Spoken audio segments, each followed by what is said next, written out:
একটা মেয়ে আছে, তার একটা বন্ধু ছিল। হ্যাঁ, দুজন একসাথে চলে যেত। আর টিউশন তার এক জায়গায় যাইবে, ওই জন্য একদিনের পরে 2 দিনে পরে দিব।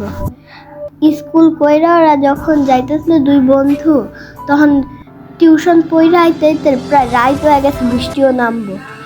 হঠাৎ রাস্তায় কোনো বাড়ি ঘরও নেই, সাইকেলের চেনটা পড়ে গেছে। এর মধ্যে একটা বৃদ্ধা মহিলা আসছে, আমাদের অদ্ভুত না ব্যাপারটা। এরপরে কি সাইকেলের চেন পড়ে গেছে, আর বন্ধুরা বল, এই তুমি হয়তো সাইকেলটা ছাইরা দাও। এরপর সাইকেল আর বান্ধবীরা ছাড়তে নিষেধ করছে, কারণ বাবা বইলা রাখছিল লোহা কাছে ভূতরা আসতে পারে না। ইশারা দিয়ে ওর বান্ধবীরা বুঝাই দিচ্ছে। এরপর তো আর বান্ধবী লোহা ধইরা গেছে, সাইকেল তো লোহার। এরপর বাসার কাছে আইসে বলছে, ওমা পিছনে ঘুরাতে বুড়িটা নাই। কেমন অদ্ভুত ব্যাপারটা আব্বু। এরপর বাসায় যাওয়ার পর সত্য ঘটনা পুরা।